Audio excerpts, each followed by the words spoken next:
श्रावण महिना चालू झाला की सगळ्यांच्याच घरी सत्यनारायणाची पूजा असते. पण या पूजेसाठी प्रसाद कसा बनवायचा हा बऱ्याच जणांचा प्रॉब्लेम असतो. आज मऊ रसरशीत सत्यनारायण पूजेचा शिरा कसा बनवायचा आज आपण ते पाहणार आहोत. इथे आपल्याला 1/2 वाटी असा बारीक रवा घ्यायचा आहे. जो आपण घरी वापरतो तो बारीक असा रवा घ्यायचा आहे. सुरुवातीला आधी आपण 2.5 वाटी दूध गरम होण्यासाठी ठेवणार आहोत.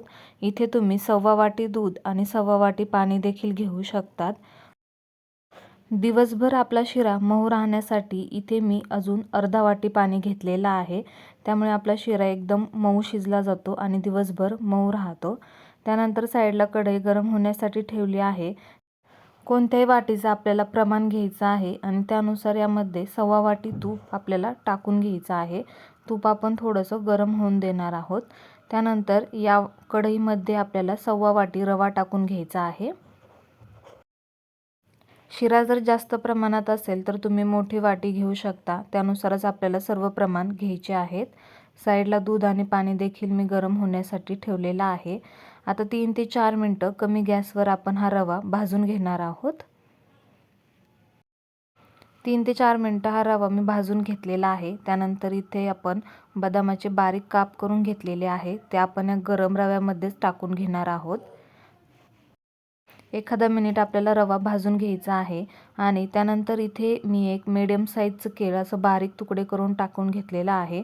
बारीक तुकडे केल्यामुळे पटकन रव्यामध्ये मिक्स होऊन जातं आणि आपण ह्या चमच्याच्या मदतीनेच केळी अशी स्मॅश करून घेणार आहोत. त्याच्यामुळे केळी आपल्या रव्यासोबत व्यवस्थित मिक्स होऊन जाईल.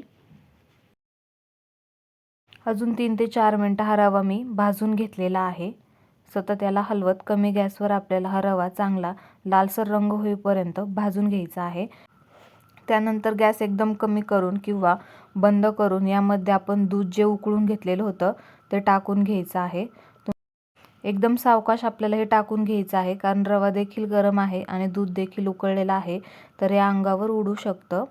त्याच्यामुळे गॅस एकदम आपल्याला कमी करायचा आहे आणि आता आपण हे दुधामध्ये मिक्स करून घेणार आहोत. त्यानंतर याच्यावर झाकण ठेवून आपण एखाद्या मिनिटाची वाफ काढून घेणार आहोत. एखाद्या मिनिटानंतर आपल्याला परत हे मिक्स करून घ्यायचं आहे. तुम्ही पाहू शकता कढईला साईडने आपल्याला थोडं थोडं तूप दिसत आहे. आता आपण हे मिक्स करून घ्यायचं आहे. त्यानंतर यामध्ये आपल्याला 1/2 वाटी साखर टाकून घ्यायची आहे आणि मिक्स करून घ्यायचं आहे. प्रसादाच्या शिऱ्यासाठी सर्व आपल्याला 1/2 वाटी किंवा 1/2च्या प्रमाणातच सर्व पदार्थ घ्यायचे आहेत. फक्त यामध्ये केळी आपण कमी जास्त करू शकतो. आता साखर आपण या रव्यासोबत व्यवस्थित मिक्स करून घेणार आहोत. साखर टाकल्याच्या नंतर थोडंसं पाणी सुटल्यासारखं होतं. त्याला पण आपण एखाद्या मिनिटाची वाफ देऊन घेणार आहोत जेणेकरून साखर व्यवस्थित मिक्स होते. तुम्ही पाहू शकता साईडला ओलसर दिसत आहे. आता आपण हे मिक्स करून घ्यायचं आहे.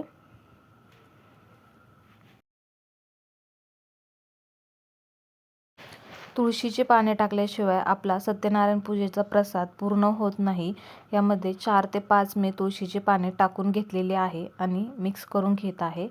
त्यानंतर यामध्ये आपल्याला 1 चमचा वेलची पावडर टाकून घ्यायची आहे आणि आपल्याला गॅस बंद करून हे मिक्स करून घ्यायचं आहे. या पद्धतीने मऊ रसरशीत आपला प्रसादाचा शिरा तयार झालेला आहे. तुम्ही नक्की या पद्धतीने ट्राय करून पहा. व्हिडिओ कसा वाटला ते कमेंट करून नक्की सांगा. व्हिडिओला लाईक आणि शेअर करा.